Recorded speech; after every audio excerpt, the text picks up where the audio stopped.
Are you literally paying double for tolls every time you drive through the Midwest? Well, welcome to this explainer. The Kansas Turnpike has officially transitioned to a completely cashless open road tolling system.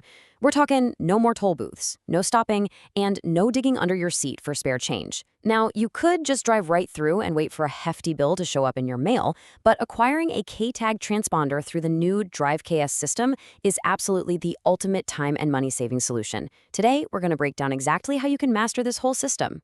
Right out of the gate, look at that number, 50%. I mean, that is the entire financial architecture of this new tolling system in a nutshell.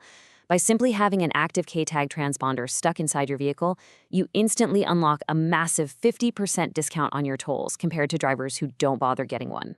Think about that for a second. You are literally paying double just because you don't have a tiny piece of plastic on your windshield. The system essentially uses two billing methods. We've got the transponder-based rate, where a full-length trip on the Kansas Turnpike costs just $11.36. But if you don't have a tag, they have to scan your license plate and mail you an invoice. That kicks you into the image-based rate, and that exact same trip suddenly jumps to $22.72. For a frequent commuter, you are throwing away hundreds of dollars a year.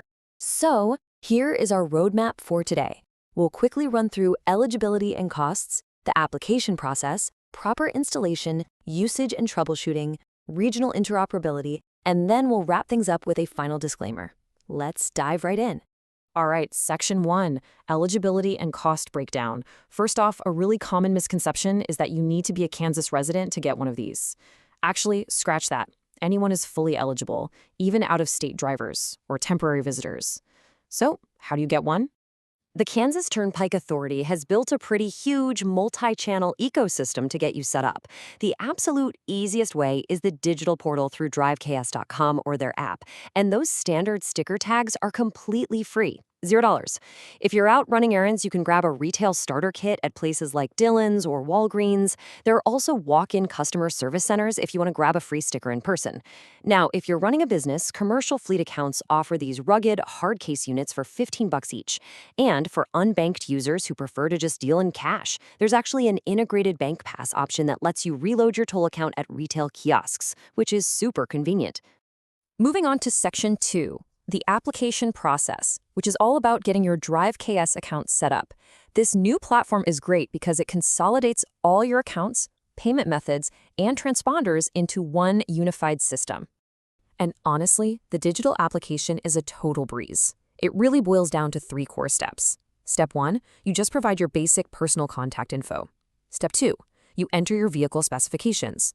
Now, pay close attention here. You absolutely must enter your license plate number accurately. I'll explain why that is a total lifesaver in just a minute. And finally, step 3, you link a valid payment method. A credit card, debit card, or even an ACH checking withdrawal. That just makes sure your account is funded and ready for automatic open road tolling.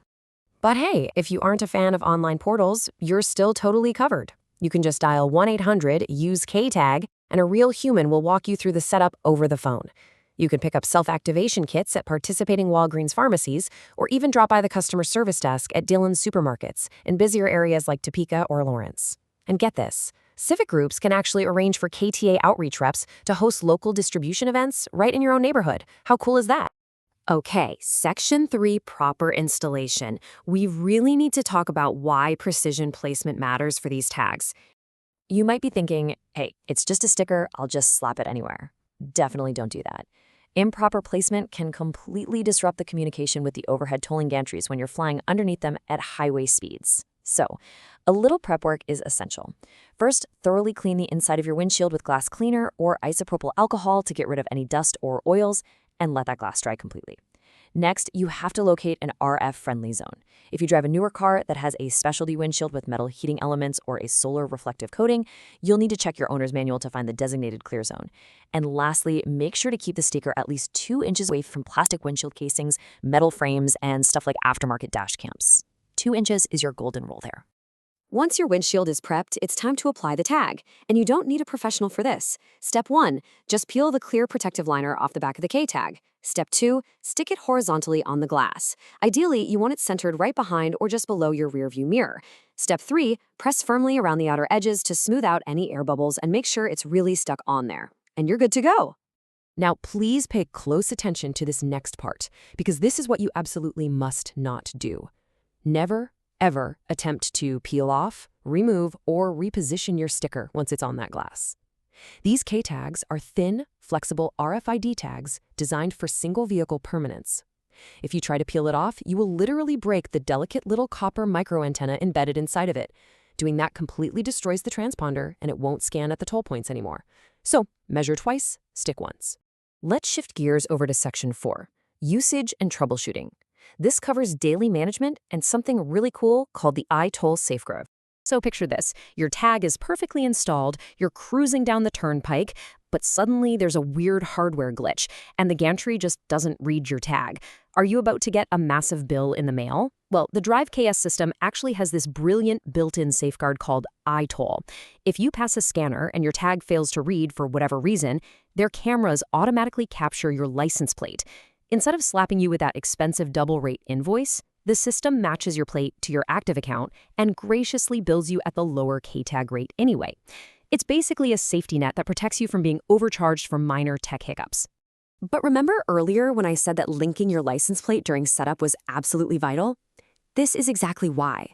A local Kansas Reddit user recently shared a pretty good cautionary tale about this. Their account got deactivated simply because they forgot to link their license plate to the tag. When a scanner missed their transponder, the system couldn't match them up via iToll, so boom, they got hit with a $40 bill in the mail. Now, luckily, they called customer service, who were super forgiving, and manually dropped the bill down to $17. But honestly, do yourself a favor and save the phone call. Just link your plate from day one. All right, Section 5 brings us to regional interoperability. What happens when you travel beyond Kansas borders? The real beauty of this free little sticker is that its value extends way, way beyond state lines. Thanks to the Central U.S. Interoperability Hub, just one active K-tag unlocks seamless cashless travel across multiple states. Your tag natively works on the Oklahoma Turnpike Authority's Pike Pass network. It works across almost all Texas toll facilities, including TexTag and EasyTag. It covers you in the Colorado Express toll network, and it even reaches all the way down into most electronic highways in Florida under the SunPass system. That is an unbelievable amount of regional coverage from one simple, free account. We do need to debunk one really common tolling myth, though. If you're coming from the East Coast, you probably have an Easy Pass. But standard Easy Pass transponders are not natively accepted on the Kansas Turnpike or the US 69 Express lanes. So if you're a cross-country traveler heading west, your Easy Pass is going to stop working once you hit Kansas. You will for sure need to set up a K-tag account to run alongside your Eastern Pass. Which brings us to our final segment, Section 6, Final Disclaimer. Let's talk about keeping your information current. We've covered a ton of ground today on optimizing your Drive KS experience, but as a quick professional reminder, toll regulations, interstate partnerships, and hardware procedures naturally evolve over time. What we've discussed today is the current operational standard, but you should always pop over to driveks.com or check directly with the Kansas Turnpike Authority for the absolute latest guidelines and billing policies before you head out on a major road trip. So here's the bottom line. The system is completely cashless now. You are going to pay a toll regardless of what you do. The only question is, are you going to keep paying double just to procrastinate? Or are you ready to claim your 50% savings and streamline your travel across the entire Midwest? Head over to Drive KS and get your free K-tag today. Thanks so much for joining me on this explainer, and safe travels out there.